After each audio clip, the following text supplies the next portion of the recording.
Rumors about Freemasonry are born of ignorance, his lawyer.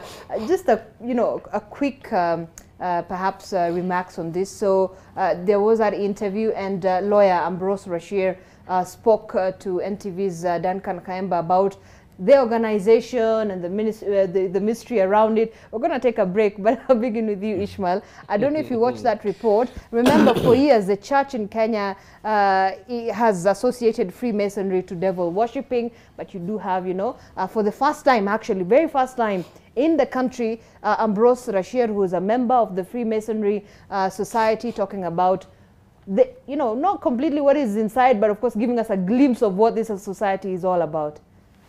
Yeah, were you surprised? So what? Surprised that perhaps no, I'm not surprised. In my other life, I am quite a reader, and I understand a bit of theologies and theosophy, if you may say. But I know Mr. Senior Counsel, Mr. Chair, very well, and a very good friend of mine. And he's actually led me on several issues in terms of consulting.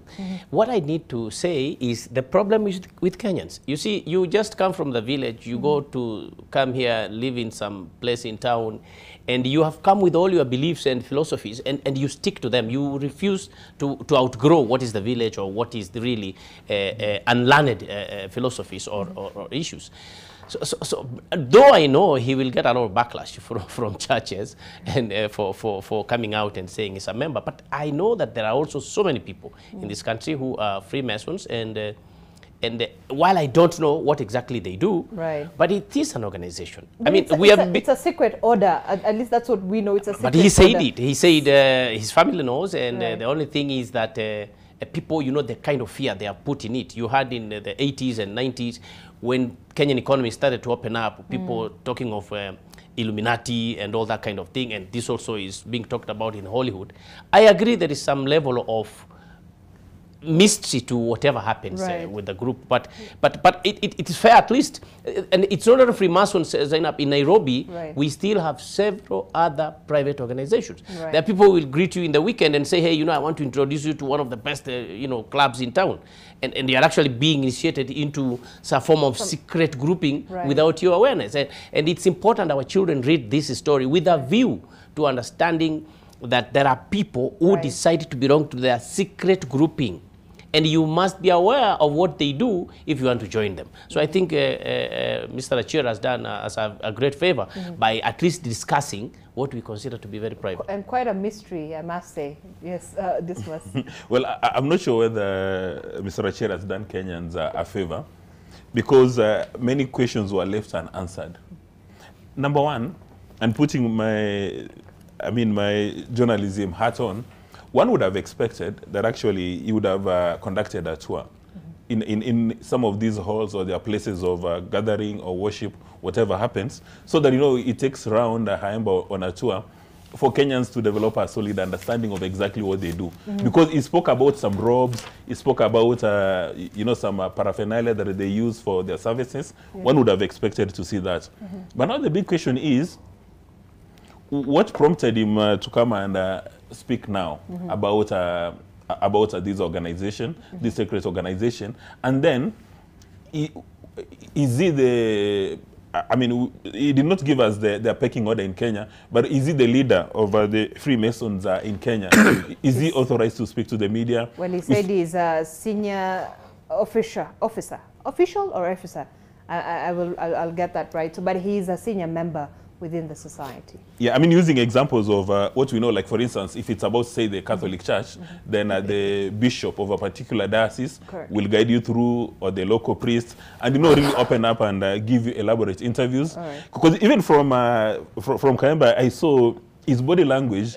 He was actually in some state of shock. He was asking questions, and then when Mr. Rachel answers, you see from Kaemba that he had a huge appetite to squeeze all the information. To learn a bit more. To learn everything. But on the other hand, Mr. Rachel was reluctant to give information. So which begs the question, what was the motive of this interview?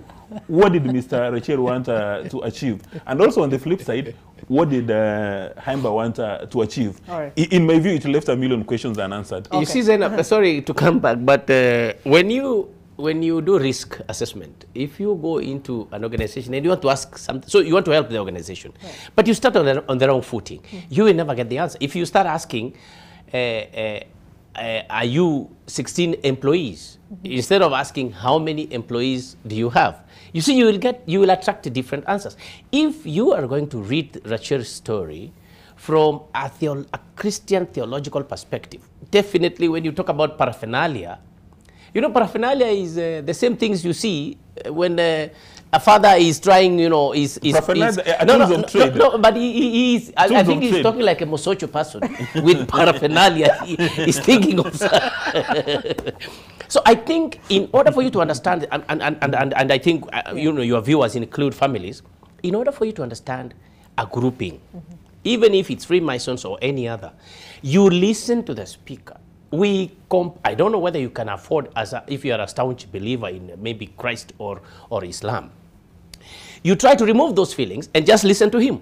Now, my brother is asking, why did he even bring this story? One of the reasons, in my view, when you come on air, you intend to inform the public and probably try to invite some people. So probably Mr. Racher was inviting those who want to join, and he was trying to make it simpler. So I am not defending this, but I come from a Christian background. I know how it feels when people are staunch in their beliefs. They will term everything else, oh, you know, we don't even know where it's coming from. When did it become satanic? Do you know there are people who call themselves Satanists? And there are people who call themselves atheists, you know. And you need a broad and deeper tolerance to actually understand, or rather, you know, give them audience so that you know, you can understand who they are. We should give a slack to Mr. Racher at least for coming out. So when I drive along State House where the Freemason, at least now I will not be afraid. I'll imagine my friend is inside. Oh, really? Will you not? Okay, but